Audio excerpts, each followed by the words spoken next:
Welcome, everyone. My name's John Radwin, and I'm very happy to welcome you to today's event, sponsored by Seton Hall University's Institute for Communication and Religion. The Bhagavad Gita is a required freshman reading on our campus because it shares wisdom and reflects rays of divine light. To help everyone learn more, we're especially excited and honored that Mataji is visiting us on our East Coast lecture tour. She's visiting 8 universities. She just came from Duke and North Carolina State, and she's headed on to Princeton next. For today's event, Dr. Amar, Professor of Management in the Stillman School of Business, will formally introduce all of Mataji to you all. And then next, she'll share her guest lecture entitled Bhagavad Gita, the Essence of Upanishads. And for our final 15 minutes or so, we'll field questions from the audience. Dr. Amar, thank you for helping with today's event. Can you please introduce Mataji now?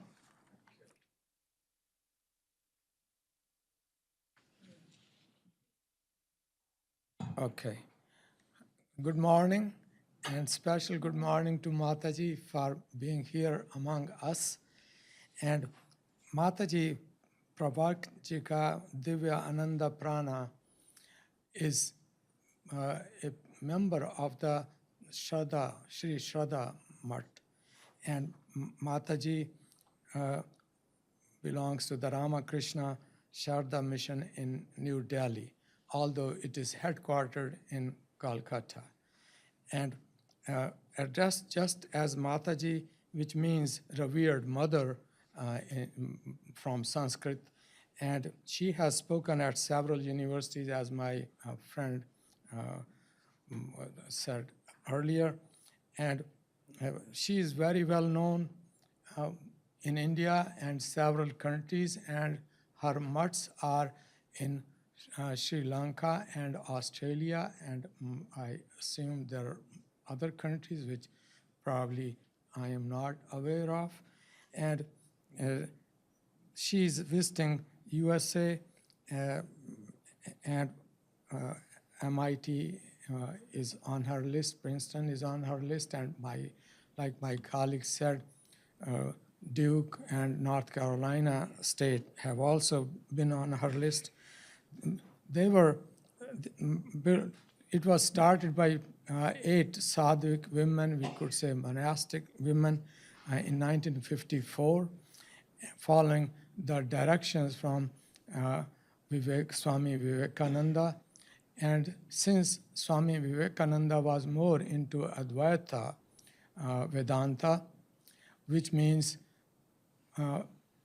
God, the creator or Brahma, and the creation, the jiva, are same. They belong in the same group, and one is in, like God is in all things that breathe, and all things that breathe are in God. So that's the Hindu philosophy, and that is so unique that gives every human the same importance. This is the basis of her teaching and basis of the teaching of Sri Shraddha Mattha. And this is where she is going to tell us a few things more about this Advaita. And Advaita, as I said earlier, is the leading philosophy of Hinduism. And demography doesn't make a different gender, color, and in fact, some believe to the extent that whether jiva means living or breathing, or nirjiva, who are not breathing, are also creation of God, and they all belong together. This is why animals, birds, and even stones and trees and all breathing people and God are all the same. So Mataji, so glad that you are here, and we will learn a lot more from you. Thank you so much.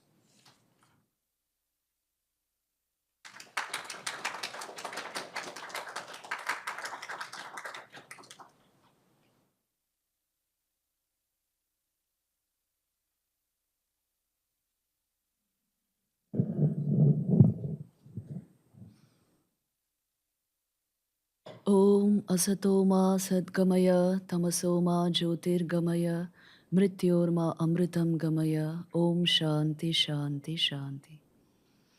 Namaste and a very good morning to all of you. Thank you for having me here. Such a joy to be here at Seton Hall University. And I was so happy to see the keen interest here by the Religious Studies Department and the regular study of the Bhagavad Gita. It's so wonderful.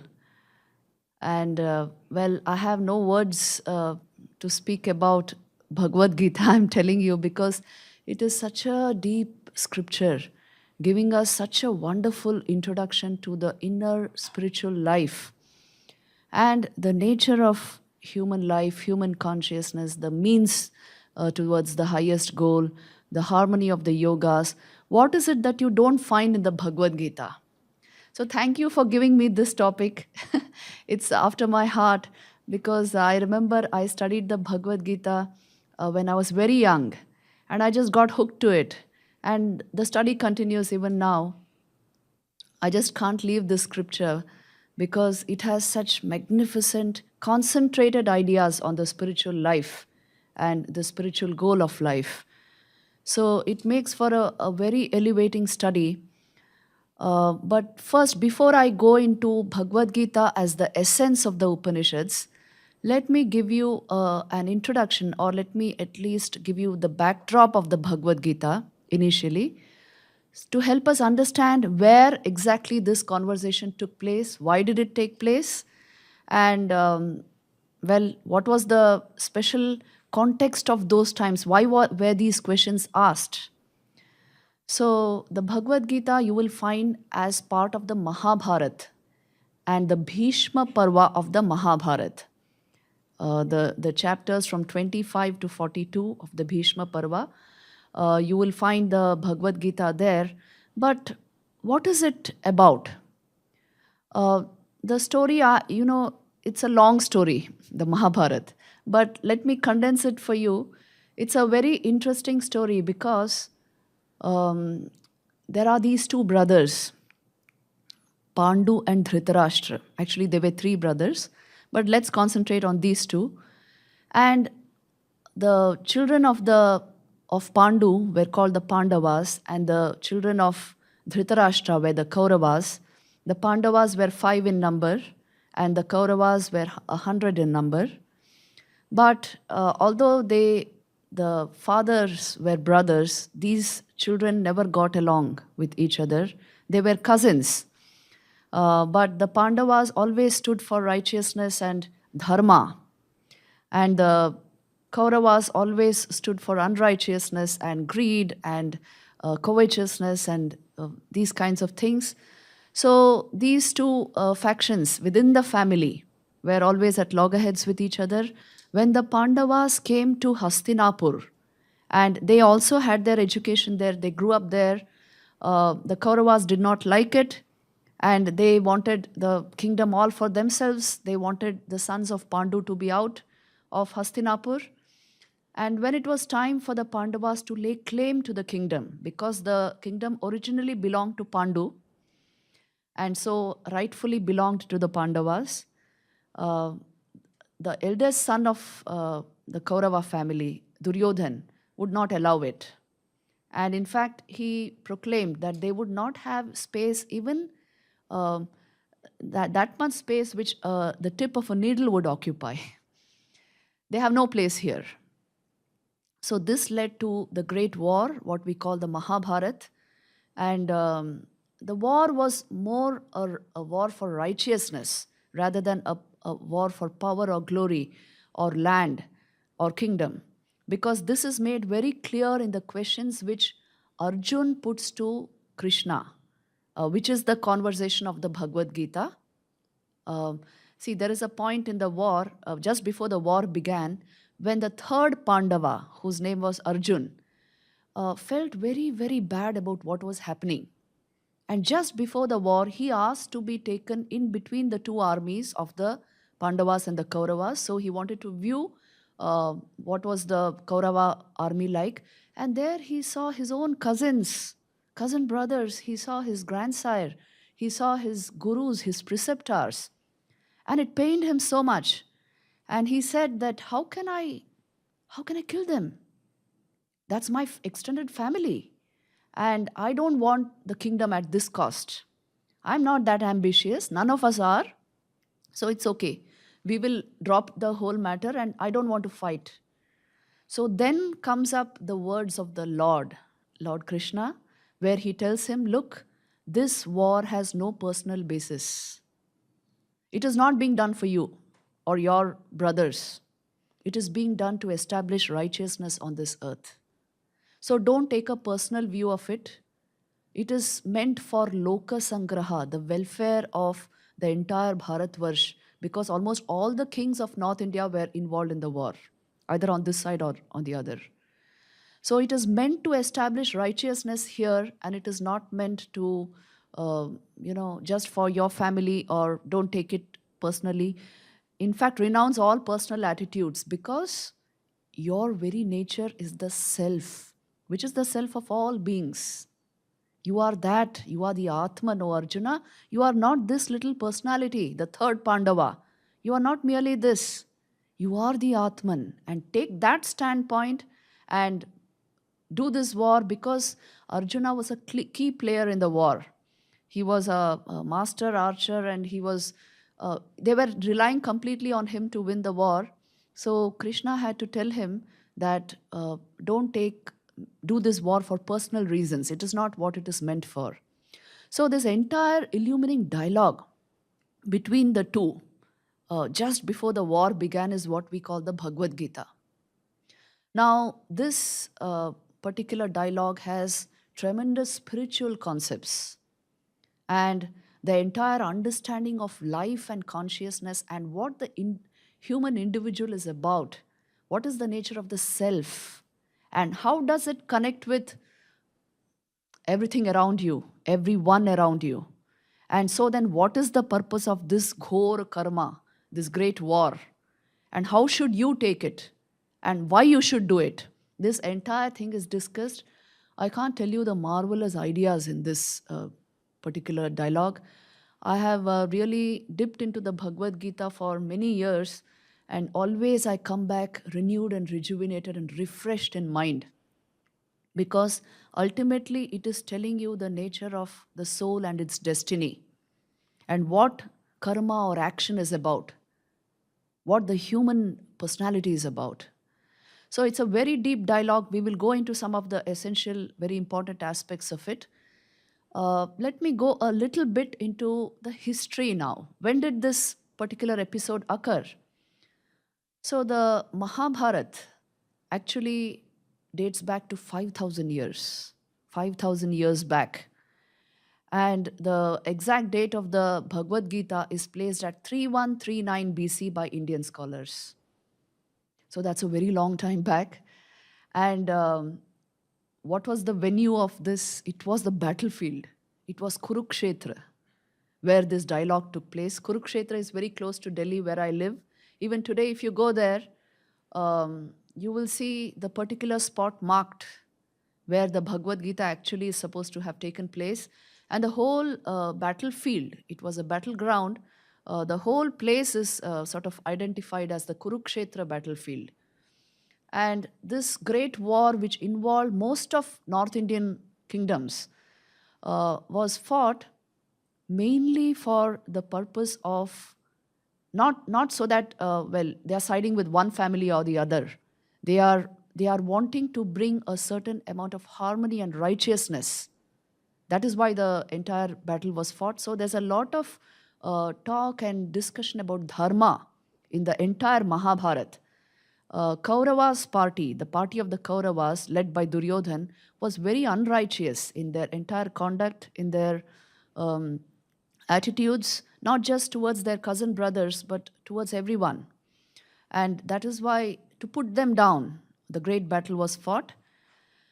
And then I would like to go into how big is the Bhagavad Gita. It consists of 700 verses. It's quite big. And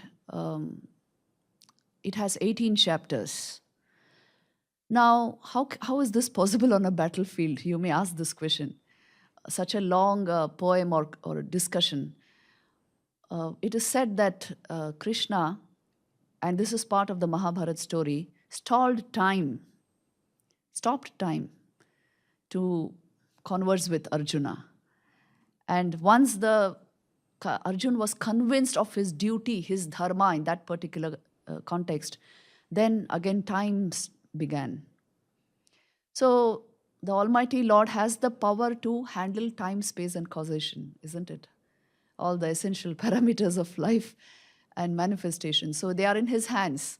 So this is how it is described, the Mahabharata, the Bhagavad Gita.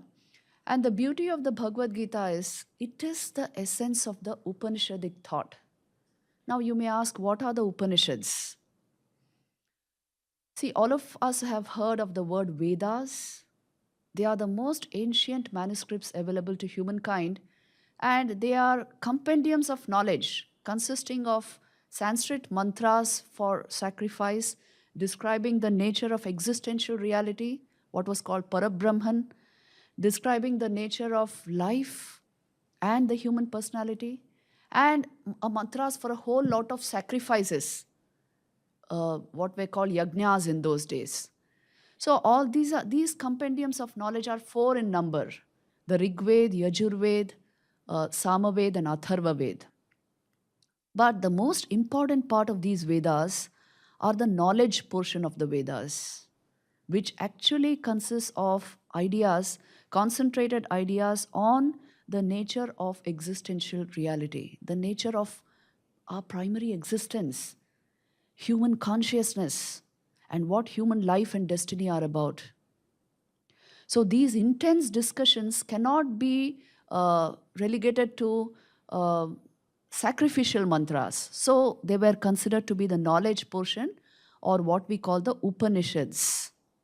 And these have been extensively studied. This literature has been brought out separately because it essentially is what we call Vedanta today. The very definition of Vedanta is Vedanta Nama Upanishad Pramanam, the evidence provided by the Upanishadic texts towards the nature of reality as it is Vedanta. So this is the most important part of the Vedic literature. It's a complete philosophy in itself, and many streams and branches of philosophy have emerged from the Upanishadic thought. Now, amongst the Hindus, we consider the Bhagavad Gita to be the very essence of the Upanishads. The Upanishads are the essence of the Vedas, but the Bhagavad Gita is the essence of the Upanishads. It holds in it the key ideas which the Upanishads give us, and it also gives us the means to them, the means to the understanding and realization of Upanishadic thought. So this is described in the Bhagavad Gita itself in a very beautiful verse. In the introductory verses of the Bhagavad Gita, you have this verse that Sarvo Upanishado Gavo Dogdha Gopalanandana Partho Vatsa Sudhir Bhokta Dugdham Gita Amritam Mahat, which means Sarvo Upanishado Gavo. If you consider all the Upanishads to be like cows, then Dogdha Gopalanandana, the milker of those cows, is Lord Krishna himself. And the one who drinks that milk, one who has that milk, are Arjun and all of us who are interested in the nectar of the Bhagavad Gita. And the milk is the Bhagavad Gita itself. So this is how it is described. Every chapter of the Bhagavad Gita ends with, like for example, if you take the second chapter, the Sankhya Yoga, it ends with Atha Dvitiyodhyayah Sankhya Yogaha, and then it is a Yoga, Brahma Vidya, it is a Yoga Shastra. This is how it ends. This kind of description is there. So the Gita itself is describing its content. It is a Brahma Vidya. What does this mean? It is penetrating into the nature of ultimate reality, the nature of Brahman. That is the purpose of the text. Through this conversation, it's a penetration into the nature of pure consciousness, Brahman. And it is a Yoga Shastra, which means it gives you the means towards that end. It gives you the yoga the means to reach this existential reality. So you see, the Bhagavad Gita is a very, you can say, a complete scripture which is giving you the means and the end together. And since it is such an ancient scripture, you will find a lot of commentaries on the Bhagavad Gita. Lot of masterly commentaries. In fact, we approach the Bhagavad Gita through the commentaries. Even if you read it just like that, it's exhilarating. It's just takes you out of this world. But if you go into the commentaries, you get luminous ideas about many things. You have Shankar Bhashya on Bhagavad Gita, Sridhar Bhashya, Madhusudan Saraswati's work. So many commentaries. In fact, all the leading acharyas of the different systems of Indian philosophical thought have written their commentary on the Bhagavad Gita. And even in modern times, you have Bal Gangadhar Tilak's commentary. So many of modern thinkers, philosophers, all of them have commented on the Bhagavad Gita, and it is the source of inspiration for a whole lot of thinkers in the modern world. In fact, it is like nectar to read the Bhagavad Gita. You will not find a single idea out of context, out of spiritual understanding. Everything is just concentrated spirituality in this dialogue. And it's a 700 verse documentation. So it's a huge poem, you can say. And it is the Bhagavad Gita, the words of the Lord Krishna, not Bhagavad Gita. It is not about the Lord. It is of the Lord. It consists of veritably the words of Krishna. So it is a very, very important scripture. There's no doubt about that. Then the Bhagavad Gita forms part of the Prasthana-traya, which means the three pillars of Hindu thought, Hindu philosophical thought. They have been identified to be the Upanishads, the Bhagavad Gita, and the Brahma Sutras. The Upanishads, I told you what they are. It's Vedanta, and Bhagavad Gita is the essence of the Upanishads in a sense, and the Brahma Sutras are the logical support or evidence to the Upanishadic thought. The sutras created by Badarayan are called the Brahma Sutras. So these three together constitute the pillar of Hindu philosophical thinking, Prasthana-traya. And then, when was the Bhagavad Gita first translated? The original is in Sanskrit, but it's easy Sanskrit, you know. Anyone who is well-versed with Sanskrit will find a lot of meaning in those words. You just have to know the sandhi. You must be able to split the words properly and you'll get a lot of meaning out of it.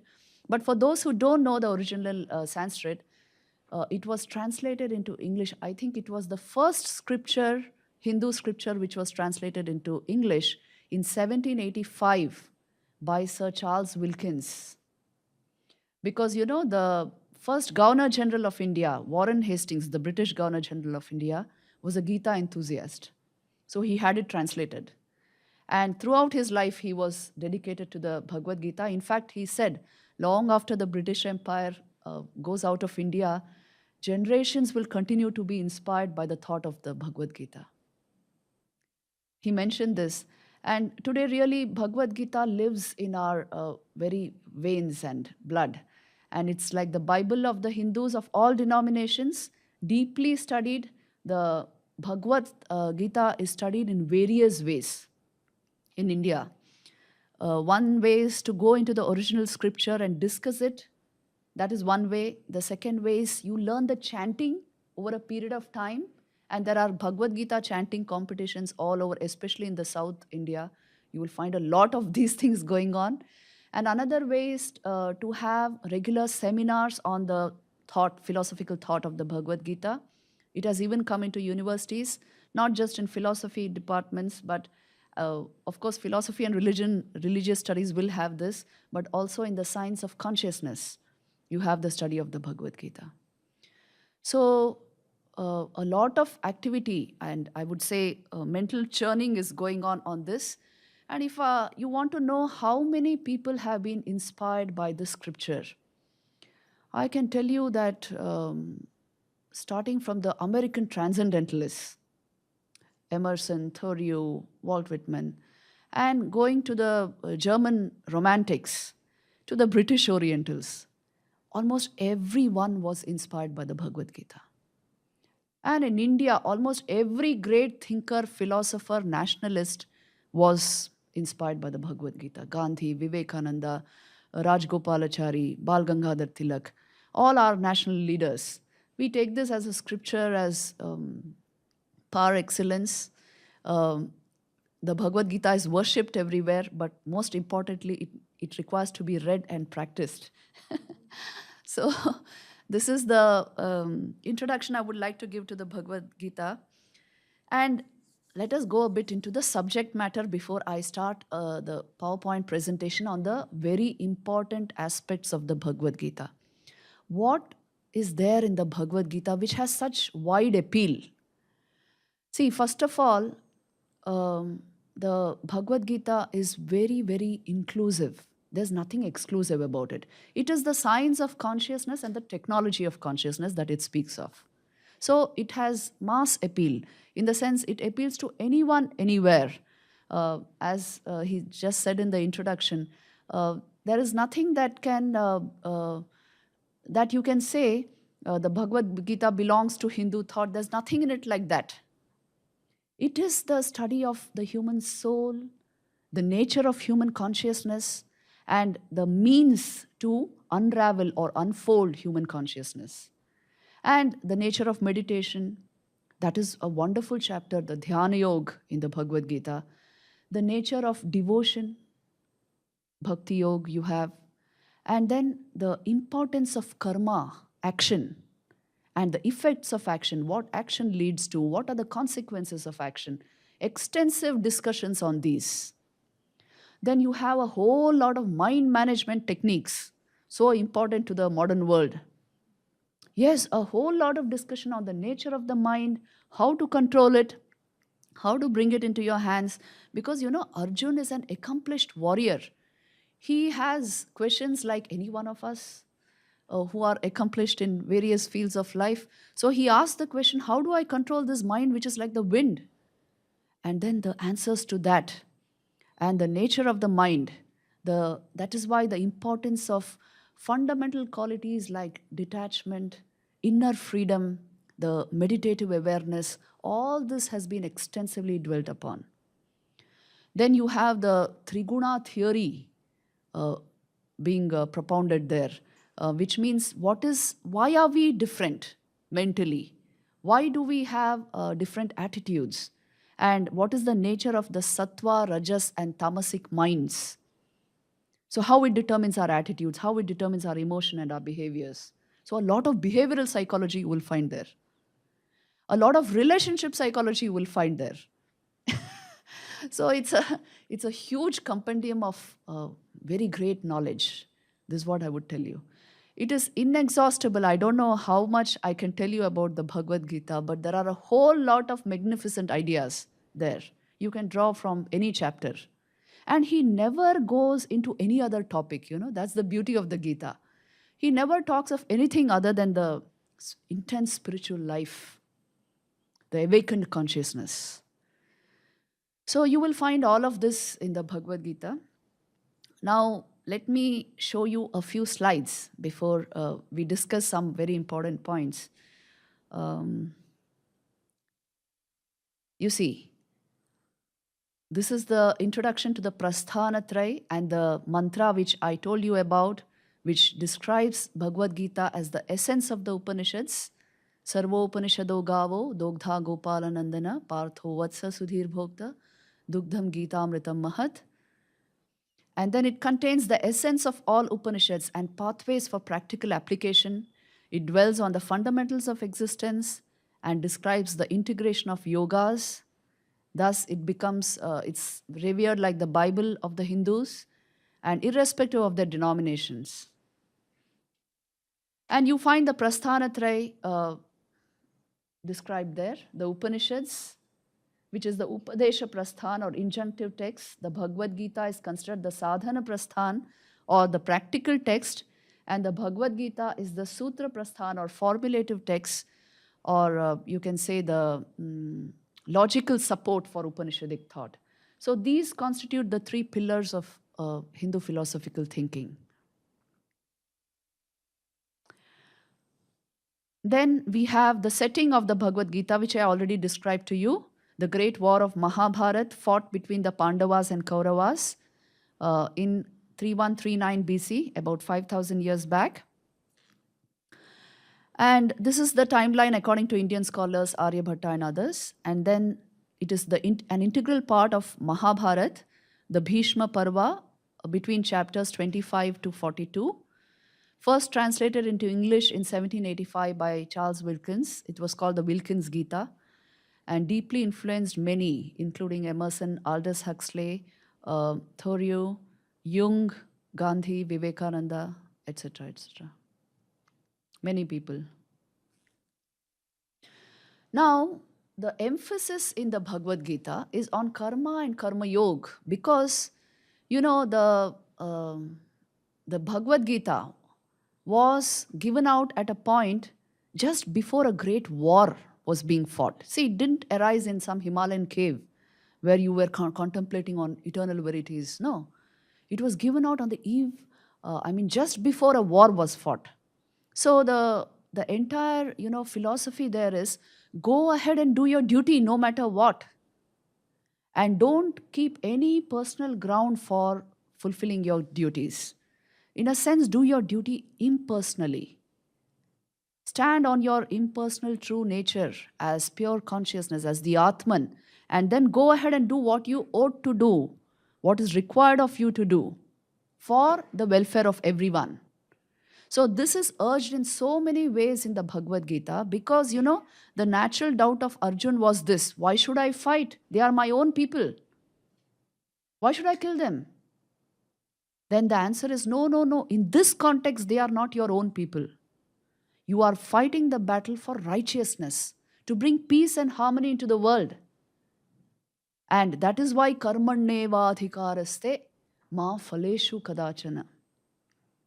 You have only right to the action. You don't have the right to the fruits thereof, to the consequence of the action. Whether you win the war or you lose the war or whatever happens, you don't have a right over that. You're not supposed to think of that.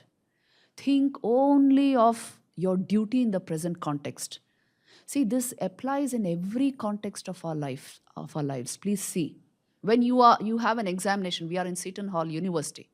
When you have an examination ahead of you, if you think, oh, will I pass? Will I fail? Will this happen? Will I get a job here? What will my parents say? What will this? Then you can't actually concentrate on what you have to do. Karmanneva adhikaraste. Just concentrate on what you have to do today. This is so very important. So this is what is being told here. You see, the principle of karma yoga. Karmanneva adhikaraste ma phaleshu kadachana. Don't think of the results of the fruits. Concentrate your entire vital energy on the work in hand. And ma karma phalaheturbu ma te sangostva karmani. Which means, let not attachment in any form nor inaction come into you. Just concentrate on the action to be performed and forget about the results and what will come out of it. And never resort to any form of attachment, which Arjun was having at that point of time. Yes. And never resort to inaction, which means the human energy in our system is meant for a particular goal. So this clarity, if it comes into our minds, that my purpose is only to do the action in front of me, do my duties, that's all, and not to think too much. See, our problem is overthinking, isn't it? The overflow of thought makes us forget this. And the strong attachments and fears which we have make us forget this. Isn't this true? So that is why this very important shlok in the Bhagavad Gita, this has been, the inspiration of so many of our nationalist leaders, so many people around the world, that at the point of action, even when you have to make a decision, how should you be? Put down your thought process, which is constantly thinking of the pros and cons. Put it down. Just concentrate on your duty, what I ought to do in this particular situation. And shake off your attachments, shake off this laziness, or whatever puts you into inaction, shake it off and just concentrate on the action. And the beautiful philosophy there is, you see, when a soldier kills another soldier, we give him a medal for winning the battle. But if a common man kills somebody on the street, it's considered murder. The act is the same. What is the difference? Duty. Isn't the act the same? Anybody killing anybody on the street, it's murder. You'll be put into jail. But a soldier killing a soldier, and he is awarded for it on the frontier, he's awarded. Why?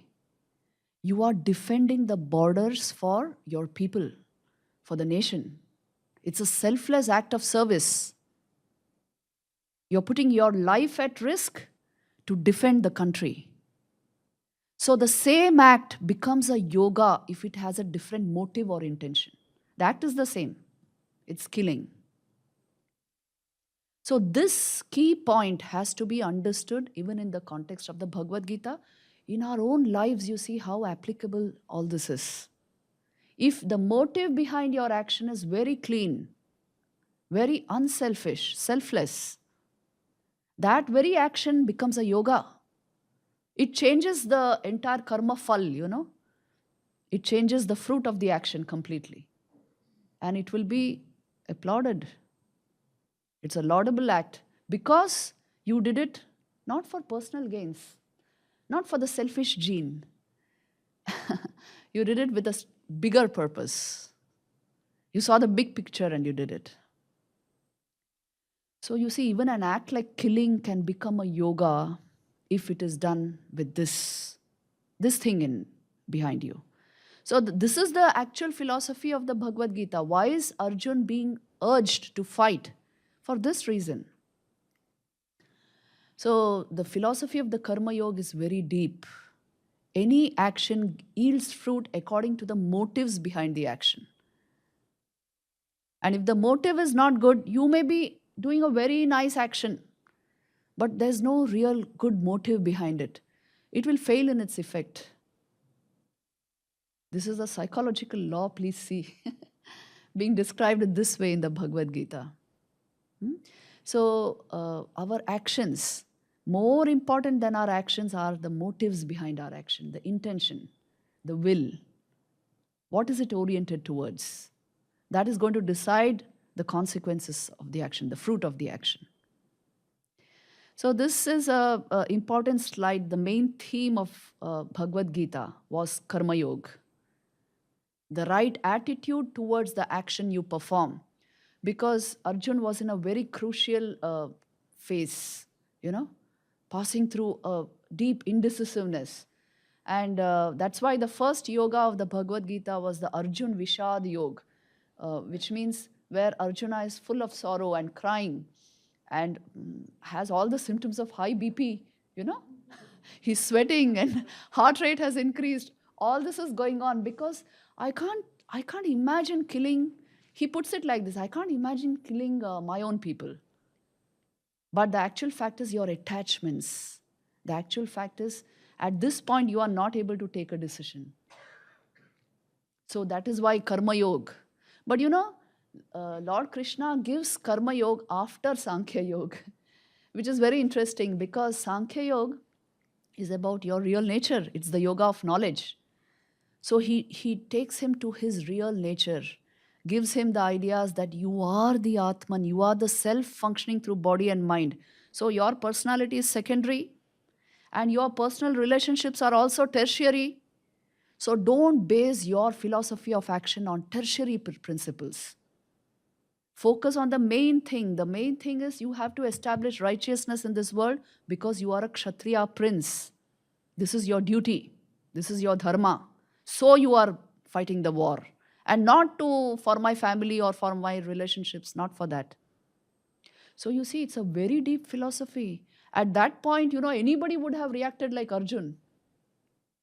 And so this lesson is very important to understand in the Bhagavad Gita. It's a lesson for all of us. Do your duty without considering anything else at the point of action. Do your duty. And duty is a very important word, which means what is the right thing to do, what I ought to do in that condition. And without attachment. So you see, after Sankhya Yoga comes Karma Yoga, and then this is imparted in such a big way. It's a huge chapter, and it inspires Arjuna finally towards going into the war, and then he finally wins the war. Then another great idea of the Bhagavad Gita is, you worship through your own work. You worship the Supreme Lord through your own work. Yata pravrittir bhutanam yena sarvamidam tatam swakarmana tamabhyarcha siddhim vindati manava. See, that's a beautiful shloka in the Bhagavad Gita, chapter 18. By performing one's natural occupation, one worships the Creator from whom all living entities have come into being, and by whom the whole universe is pervaded. By such performance of work, a person easily attains perfection. Swakarmana tamabhyarcha siddhim vindati. You worship Him through your duty, through your action. Whatever action, whatever our duties are. See, we are all maybe university people, you're teaching somewhere, you're working somewhere, you're professionals. Your everyday duty, work, can become a means to the worship of the divine. That is what he's saying. You don't have to keep a special time separate for worship or for yoga, whatever. Your everyday work can become worship. How does it become worship? When you do it with detachment, when you do it with the cleanest motive, and when you do it as an offering at the feet of the divine. So you see, people usually set apart time for yoga. We do all this. But if your action has the cleanest and the best possible motive, it will become a yoga. This is the message he's giving. That is why, Karma Yoga is a very big philosophy of life. I have seen such Karma Yogis in my life from at least 18 hours a day, 18 to 19 hours a day. They go on and on with their work, not thinking once, what is this getting me, or where am I going with this? It's my duty. I have to do it. My energy is meant for this. And it goes on, and they never get exhausted. This is not the workaholic category. They are doing it not because it's an impulse. They can't but do it. No, they are doing it very consciously. They are doing it consciously. They are doing it because they believe they are worshipping the Supreme through their action. And they never get exhausted. And people who may be setting apart time for meditation and all that, many times, if the mind is not prepared, they may not be actually meditating. This also happens. So always Karma Yoga is a foolproof philosophy, If you have the right attitude and you are in karma, it will take you very far in the spiritual life and in the evolution of your consciousness. So this is beautifully illustrated in this story which Vivekananda used to say. This is the story of the arrogant yogi and the realized Vyad. So let me just tell you the story. We are going into very serious stuff. Let's have a story here. This is the story of a young ascetic, tapasvi or yogi, who left his old parents at home, left everything and said, I want to practice my yoga. I don't have time for anything else. And went into the forest, sat under a tree, and for many, many months practiced a lot of tapasya, yoga. He did all this, and he did acquire some yogic powers.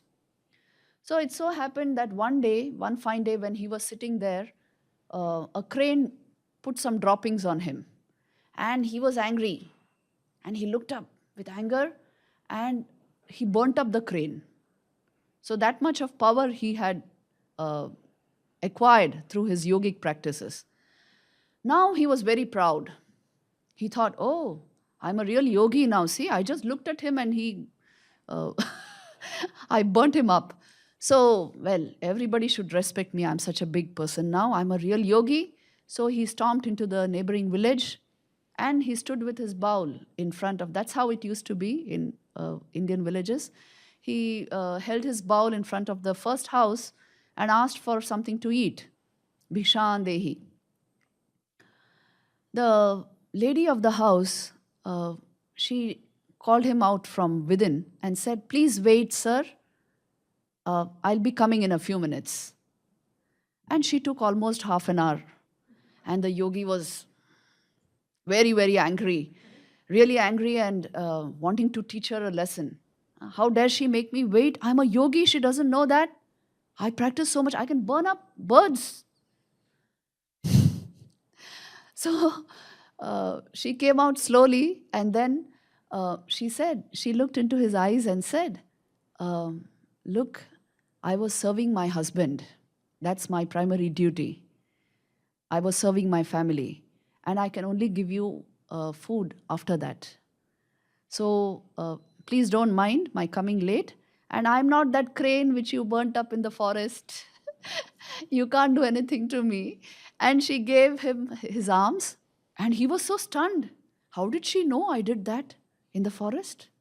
How did she come to know? So then he came to his senses and he said, "But how did you know, mother? How did you know I did that in the forest?" And she said, "I know what is in your mind. And I acquired this power just by serving my family, by my everyday duties to my family, by my commitment to my duties, not through your yoga, not through your tapasya. I did not acquire this by that. And if you want to know more about this, go and learn it from a butcher." And he gave her his address to him. She gave him his address. Learn it from this. Vyad means butcher, actually. He has all the knowledge of Karma Yoga.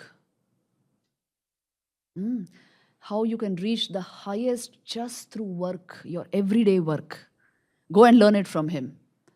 So now the yogi was stunned and shocked at what he saw, and he took the address and went there, and he really met this butcher whose everyday task was to butcher animals. And the yogi had always considered this to be a very, very mean task, and one shouldn't be doing it, and it's a low grade of work, all these ideas he had in mind. But the butcher gave him such valuable ideas on what affects your spiritual consciousness. It is not the type of work you do, but the attitude towards the work. So every work is sacred, every work is holy. And he said, "Look, the work which I am doing, I have to do it to fend for my family, to support my family. My old parents are there. I have a wife and children. I do it only for that. And I don't think of anything besides that. I do it as an offering at the feet of the divine." So this entire dialogue is called Vyadha Gita. It is another Gita, where he actually teaches him the principles of Karma Yoga. How to work without attachment, without strong negativity within you, without anger, without too much of possession and greed for the results of the work. How to work without all this, with a very composed, clear state of mind. And he says, this gives me the highest yoga. So when does karma become karma yoga?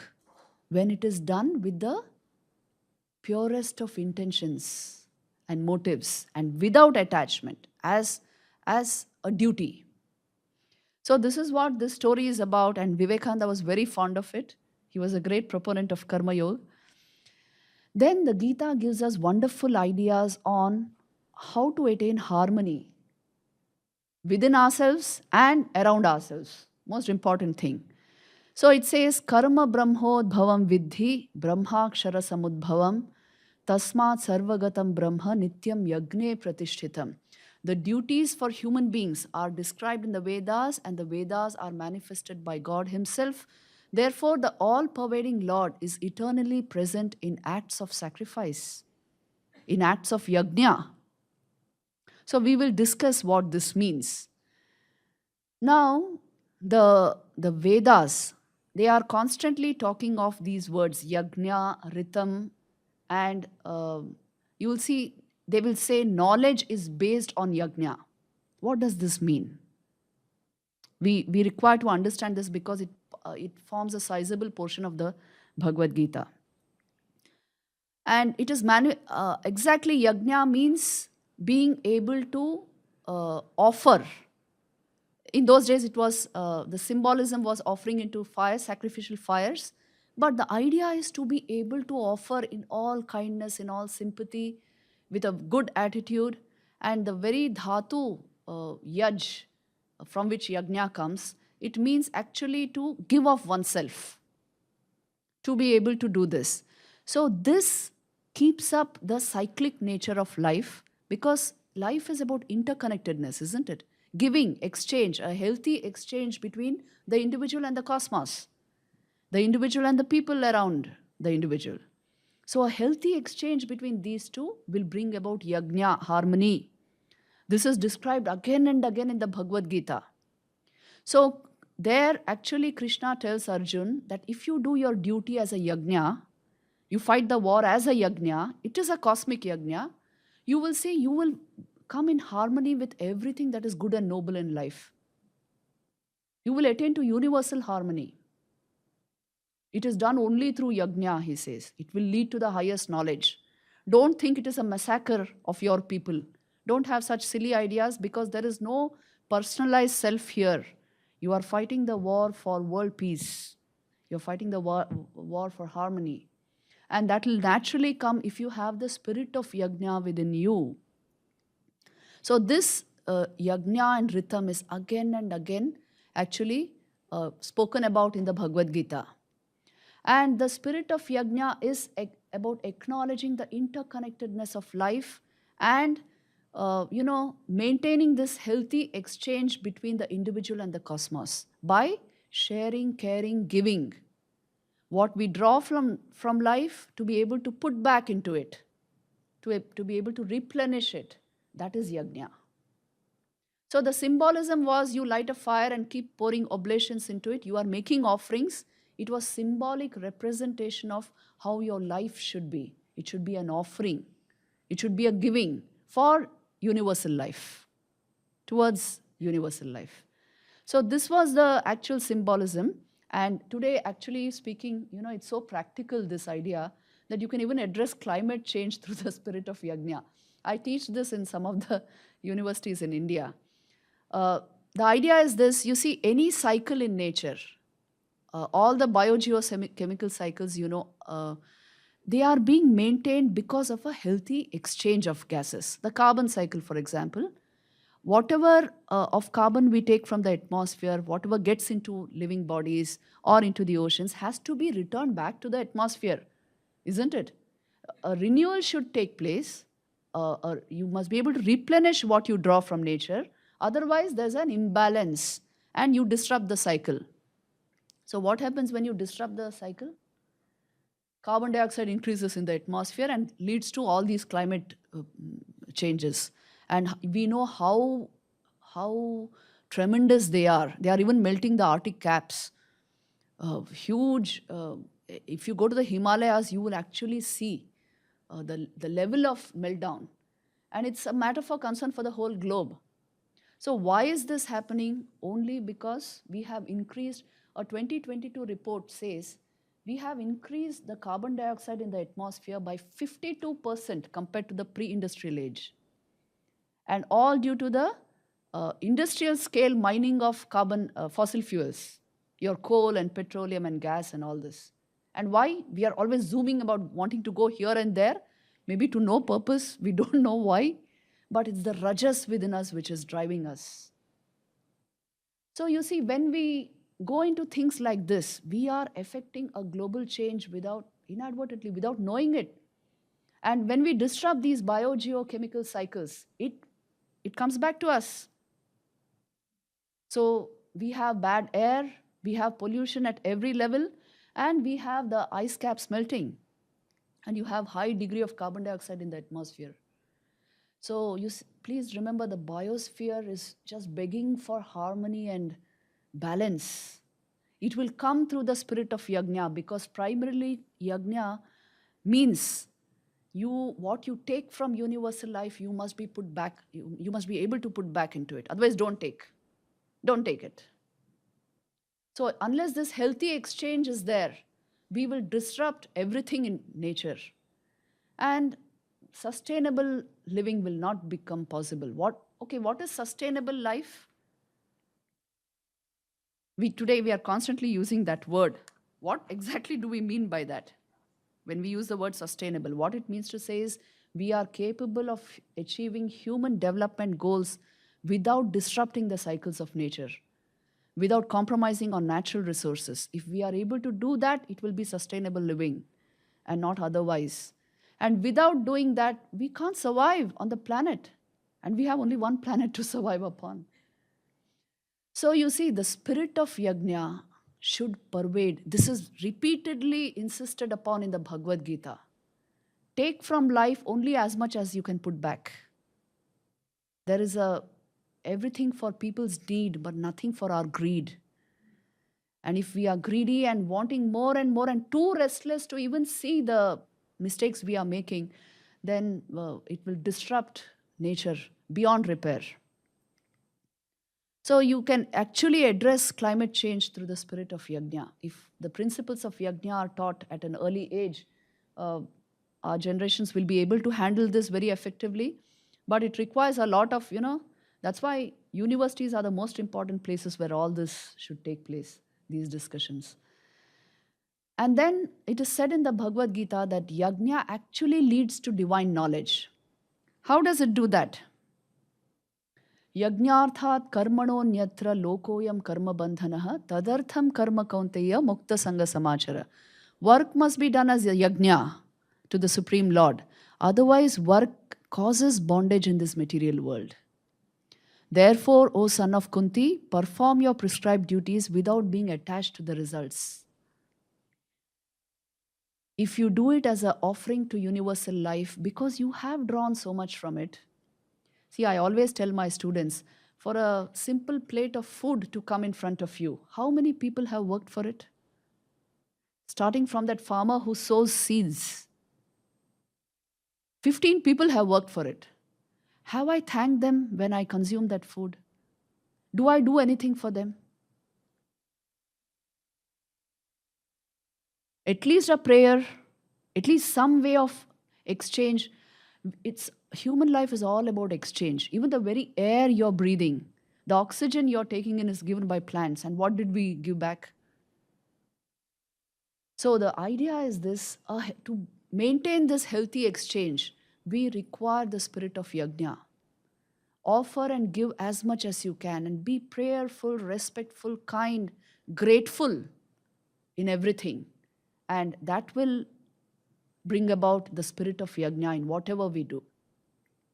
If we are not grateful, we cannot live as good human beings. You cannot be happy because life is about exchange. No man is an island. So this is insisted upon in the Bhagavad Gita in so many ways, you see. Shreyan dravya mayad yajna jnana yajna parantapa sarvam karma akhilam partha jnane parisamapyate. O subduer of enemies, sacrifice performed in knowledge is superior to any mechanical material sacrifice. After all, O Partha, all sacrifices of work culminate in knowledge. So you can sacrifice in different ways. In the earliest Vedic yajnas, they used to offer ghee, butter and clarified butter and seeds, teal and all this. It was symbolic. And then you can also sacrifice in terms of food, offering food to someone, offering education, offering ideas. But he says the highest offering is the offering of knowledge and spiritual knowledge. That's the highest yajna. And it leads to divine knowledge. So these ideas are there in the Bhagavad Gita. Many types of sacrifices are described. And then this is told, because nahi jnanena sadrisham pavitram iha vidyate, tatsvayam yoga samsiddha kalena atmani vindati. There is nothing more purifying than knowledge. And who realizes this? The yoga samsiddha, one established in yoga, will realize this quickly. That it is knowledge that brings about the complete unfoldment of your consciousness. You reach the culmination of human evolution through knowledge. And yajna leads to that knowledge. Right action performed with the right attitude as a sacrifice to universal life. So you keep your accounts clear. Karma is the actual account. The bank account is just the material aspect. But your karma is your actual account. And you keep those accounts clear, you will attain to the highest knowledge. This is the idea. Then you have the 4 yajnas, 4 yogas, beautifully harmonized in the Bhagavad Gita. Ye tvaksharam anirdeshyam avyaktam paryupasate sarvatra gamachintyam cha kutastham achalam dhruvam sanniyanyendriya gramam sarvatra samabuddhayaha te prapnuvanti mameva sarvabhuta hite rata. Which means the personal, impersonal, both aspects can be approached and worshipped. The path is more difficult for the impersonal, but by harmonizing the yogas, you can do it. See, but those who worship the formless aspect of the absolute truth by restraining their senses and being even-minded everywhere, such persons engaged in the welfare of all beings also attain to me, the Lord says. So all these yogas, see the outline there, have been given as a means to this highest knowledge, the knowledge of the impersonal. Brahman, Brahma Vidya. So you have Raja Yoga, Sanniyamendriya Gramam. It is in a sense control of action, speech and mind. Raja Yoga is actually the science behind yoga. You know, how do you convert all of your vital energy into pure consciousness? Then you have Jnana Yoga, that is the pursuit of the unmanifest through Jnana, through knowledge. Avyaktam paryupasate. Then Karma Yoga, the equanimity required in all situations and detachment from fruits of action. Performing action but with detachment. That is Karma Yoga. Then you have Bhakti Yoga, which means, it actually means the love of God and service of all human beings, because God resides in all human beings. So all these yogas are described in the Bhagavad Gita, and there's a harmony between these yogas. See, if you go into the religious history of India, many philosophies were at loggerheads with each other. The Dvaita philosophy would not admit of Advaita, Advaita would not admit of Dvaita or Vishishta Dvaita. So all this was there. But in the Bhagavad Gita, you will find a harmony of everything. All the different systems of philosophy, all the different yogas, and everything has been described together as means to the ultimate. So this is the beauty of Bhagavad Gita. Then, as I told you, you have enormous messages for mind management. See how beautifully it is described. The root of all problems is described like this in the Bhagavad Gita. Dhyayato vishayan pumsak sanghastesho pajayate sanghat sanjayate kama kamat krodho bhijayate. It doesn't end there. Krodhat bhavati sammoha sammohat smriti vibhramaha smritir bhramshat buddhinasho buddhinashat pranashyati. What it means to say is, while contemplating on the objects of the senses, one develops attachment towards them. From attachment comes anger, because all your desires are not going to be satisfied. So it will give rise to anger. Sanghastesha, sanghat sanjayate kama. From desire comes anger. From anger comes krodhat bhavati sammoha, delusion. From delusion comes smritir bhramsha, that is the destruction of memory. And from the destruction of memory, when you don't know what is the right thing to do in any particular situation, comes the all-destructive force of ignorance, which means you will do the wrong action and fall into dire consequences. So the entire thing has been outlined. The sequence of events leading to wrong action, bad action, and the consequences of downfall. So this is an important sequence in the Bhagavad Gita, how the human mind behaves when it has strong desire and attachment, and when it concentrates on merely the sense objects of life. Then also you can control the whole situation. This is also described. So is the remote in your hand? Krishna says it is. He says, Uddharet Atmana Atmanam na Atmanam avasadayet Atmaiva Hyatmano Bandhu Atmaiva Ripuratmana, which means you can raise yourself by yourself. Just like how you can denounce yourself by the wrong actions. And Atmaiva Hyatmano Bandhu, you are your own best friend or your own worst enemy, depending on how you have trained your mind. And the means to the training of the mind also has been outlined. Abhyasena tu kaunteya vairagyena cha grihete. By practice and detachment, you can train your mind towards making the right decisions, the right actions. Because Arjuna tells Krishna at one point, that it is mano durnigraham chalam. It is very difficult to stop this mind and control it. It's like the wind, and I can't control it. And Krishna says, it is difficult, but it is not impossible. You can do it through practice and through detachment. So such ideas, you will find how the mind can be disciplined and turned inward. Then the divine and the demonic in man are also described in the Bhagavad Gita. I have put a few verses there. Abhayam sattva samshuddhi jnana yoga vyavasthitihi danam damascha yajnascha swadhyayasthaparjanamam.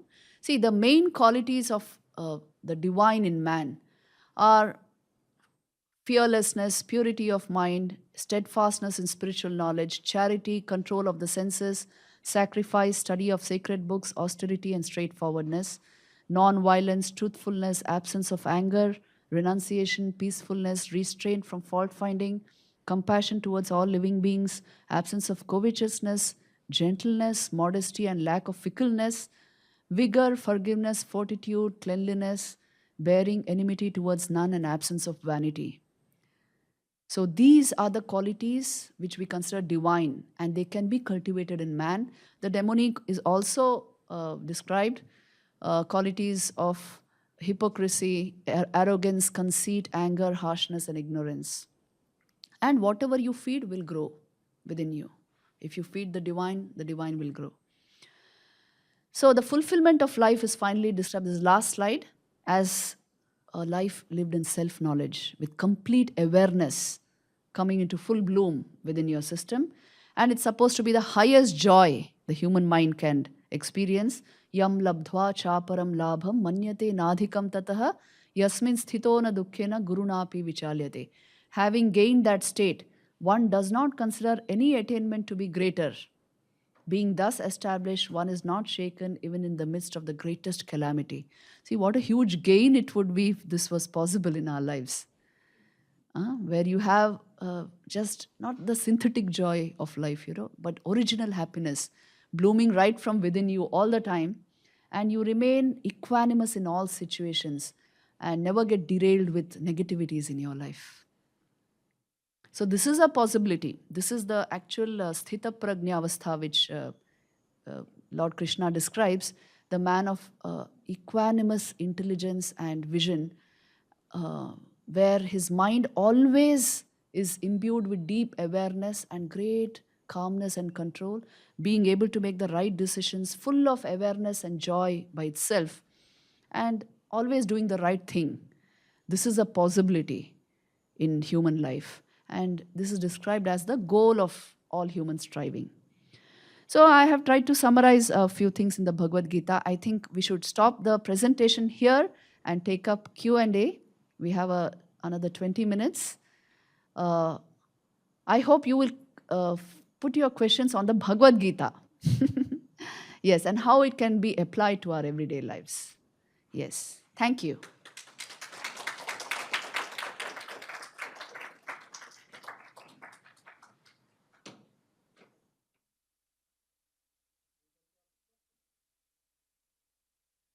Yes, please. I'm still kind of thinking of it in my mind, but for my students, thank you so much, first of all. This has been so helpful. Everybody, when you ask questions, give them name. Oh, my name is Elizabeth Redwine, and I teach in the Coordinate Journey. And we read a selection from the Bhagavad Gita in Journey. And I see many of my colleagues here today, and I know we're all grateful. I've taken pages of notes. One thing I would love for you to page 11. But I think the idea of the self in this text is different from the way, at least, I was raised to think of the self. I actually think this is a much healthier, interconnected idea of the self than maybe an individualistic idea of the self, which Yes. perhaps we see a lot in this country, in my mind. Again, unfortunately. So I just took notes on that, and I was wondering if you could speak to that a little bit. Yeah, what a beautiful question. She's asking about self-knowledge. Yeah, how is the self understood in the Bhagavad Gita? See, the Sankhya Yoga is marvelous commentary on self and what the self means. What is the human being about? So the picture given to us in the Bhagavad Gita is, it's the picture of the human personality paradigm, and the very core of this paradigm is a unit of pure consciousness, what is called the Atman, a unit of pure consciousness, which is divine in nature. It is a spark of Brahman. It is of the very nature of the ultimate divinity. But it is enshrouded by this body-mind complex. So we consider ourselves to be personalities. And the mind is different. Each mind is different, and each mind has so many unique qualities. We identify only with that, without realizing that the core reality of our personality is the same. It is the same. So we are identified deeply with the body and mind, but have no clue of the self. This is the great irony about the human experience. We know so much about external reality, but not enough about our own awareness of ourselves. And what is being called the Atman here is a unit of pure consciousness, which is a spark of divine light itself. And so that is your real unchanging identity. He will tell you that. Akledyoyam. There are beautiful verses on this. Adahyoyam, which cannot be touched by fire or weapons or anything. It cannot be, made moist by water. It cannot be touched by anyone. That is your unchanging reality. That is the Atman which you are. So stand on this knowledge and fight, he says. And that's why he says that at the most, you only destroy the body and mind of a person, because they are corrupt now. The Kauravas represent the evil force. So you have to put them down. But in their real nature also is the self. So that divinity can never be touched nor destroyed. So don't worry about killing them. They will only get a better birth through a righteous war like this, where they will be able to understand that they stood for something vicious and that is why they were brought down. So this understanding of the core truth about the human personality and how it functions through this body-mind complex, this is one of the main features of the Bhagavad Gita. That's why it is a Brahma Vidya. It is meant for self-knowledge, introducing you to your true self. Yes.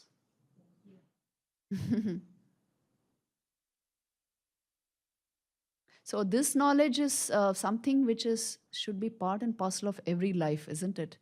Whether we are warriors or doctors or engineers or teachers, standing on this, my true self, my true being.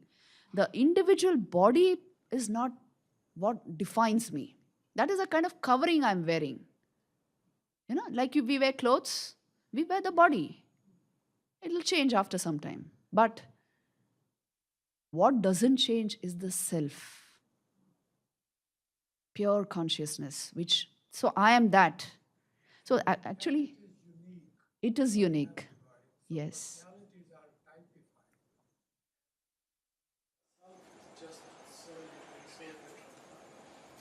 Personality is one thing, self is another thing. It's seen like that. And you are the self. So divine knowledge means this, getting introduced to your true being, unchanging being. In fact, all Eastern religions speak of this. Yes. I have a question about. Please introduce I'm sorry, excuse me, yes. I'm Gloria Thurmond, and I'm a retired professor here as of last August, and now I am adjunct, so which I love that position. Music. I also, with Professor Dr. Redwine, I have taught for many years the Bhagavad Gita, and it's always an amazing text to me, and it's such a privilege to be able to do so, and it certainly has influenced and impacted the way in which I practice my own religion, which is not Hinduism, but it has opened up a world where there are questions that are answered into the pure consciousness of our existence that oftentimes we don't quite understand, or there's language that seems to not be as clear to some of us. But my question is the fact that it is such a text that I'm sure that people of the Hindu practice know. Is it something that is pervasive? I'm wondering about the fact as to whether or not it's the teachings are accessible to all levels of In people India? who practice. Yes. Or is there some No, no. may not have access? No, there's no such thing, at least with regard to the Bhagavad Gita. It's an open book available to everyone. And even if you don't go to the commentaries on the Bhagavad Gita, because a whole lot of people have given commentaries, still just going to the text with the word meaning will make a lot of sense to just anyone on the planet. That's why I told you there's nothing exclusive about Bhagavad Gita. It is not a standard text for Hindu philosophy or thought. It is speaking about human life and human consciousness, and it applies to everyone on the planet. So that's why it's like any science, you know. Science is, you do science in India, you get the same results. You do it in the US, you get the same results. It's the science of consciousness they are speaking of. Mataji means to say, not for Hindu. Yes. Millennia or a few millennia, 2 millennia ago, whereas as Mataji showed us, 3139 BC is the year when Bhagavad Gita was recited. And your question is very valid. It wasn't written for Hindus. There was no word like Hindu. It was written for human beings. Yes. It's all people who are living and breathing and entities in themselves. And nobody really had to be Hindu. Yes. All you had to do is go do, believe in whatever. And even today, because Hindus do not allow conversion. They just don't believe you can be converted into Hindu. So if you are born and you are raised through Hindu principles and Hindu values and all that, you become Hindu. But all you have to do is you just start practicing. Yes. And you start believing you are. And that's it. That's all that matters. And nobody can challenge you. Yeah. I understand. Thank you. When Vivekananda was in this country, that I believe that a Hindu should become a better Hindu through all this, a Christian a better Christian, a Muslim a better Muslim. It's got nothing to do with, it's very, very inclusive, the entire text. It has got nothing to do with exclusivity in any form. It does not apply just to Hindu philosophical systems or Hindu thought. It's a research into human consciousness. And it's giving you the transformative principles of human consciousness, which are the yogas. How to transform your consciousness, the technology of consciousness, you can say. That is the yogas. So it dwells on all this. In fact, you won't find the word Hindu anywhere. Like Mataji said, Vedas are again written for humans. There is no talk in any Vedas about religion.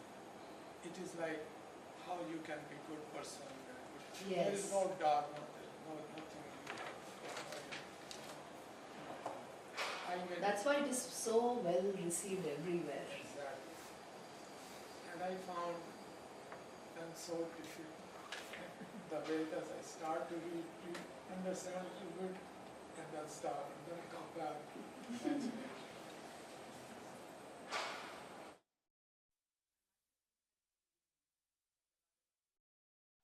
Translated the song of the Lord, not a song about the Lord. Yes. I think that sometimes makes Yeah. it makes a huge difference. Yes. So therefore, it's being spoken directly to. That's right. That's right. It's like being spoken to our soul. Oh soul, listen, this is your true nature. That's the language. You know, it's a soul to soul conversation. And Arjun represents any of us. Yes. When we are battling the things in your life, all these ideas come to, you can use them. They are very, very applicable. So I think Bhagavad Gita is, that's why, very, very practical. What says there is only the creator and the created. That's it. Yes. The creator, and they are one. They are linked and they're united. That's what Advaita is, Yes. which they teach.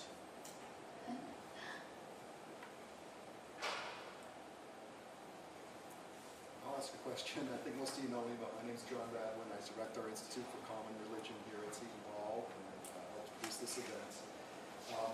Like Dr. Redwine said, I've been teaching the Bhagavad Gita for many years in the United States to students who are raised as individualists. And last year I had one of my toughest teaching challenges ever because I was a guest teacher, a substitute teacher, and I had to teach through the computer. It was remote. And since they weren't my students, I couldn't control them, so none of them had their cameras on. It was just me speaking to mysterious students on the other end. And I knew they were there because they were logged in, but I didn't know they were listening or anything. And so I just did my best for at least a half an hour. And then finally a little digital hand came up, and so I said, "Great, what's your question?" He said, "Is all of this real?" And that was a really tough question because, like, I wasn't even sure that he was real. Right? It was just like a voice in the machine. So I did my best, but I'd love to hear your view. Is all of this real? Yeah, that's so beautiful.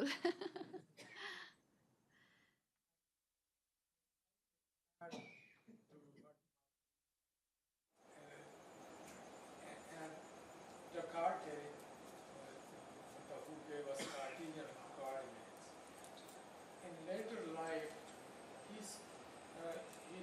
he refused to accept his existence. And he said, when I am sleeping and dreaming, I feel that is real.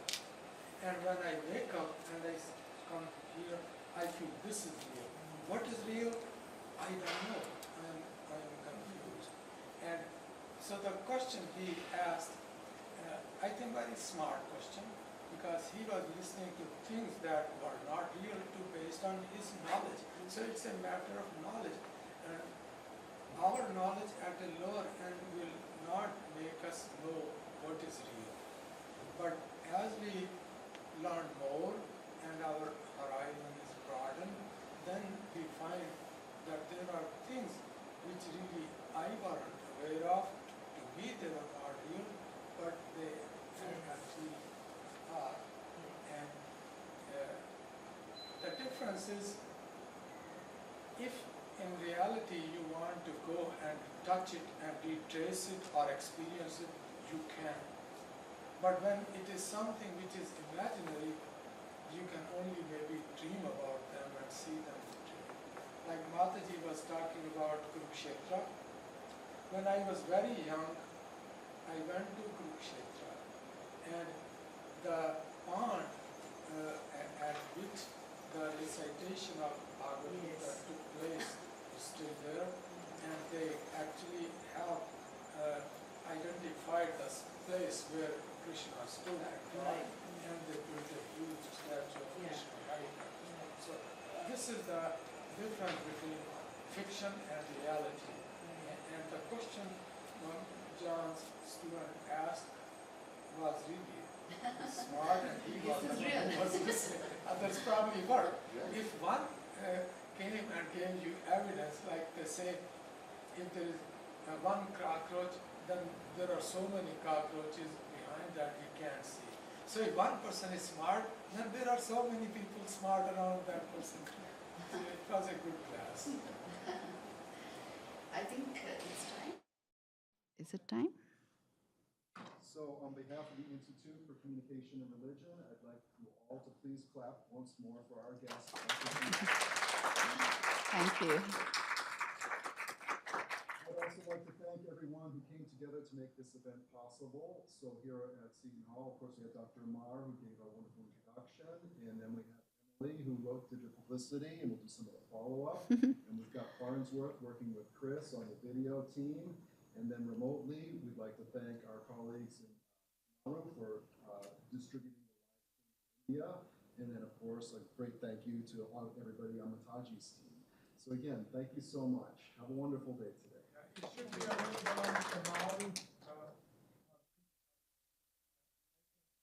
Kamaru has a special channel. Yeah, and it's on the Seton Hall YouTube channel.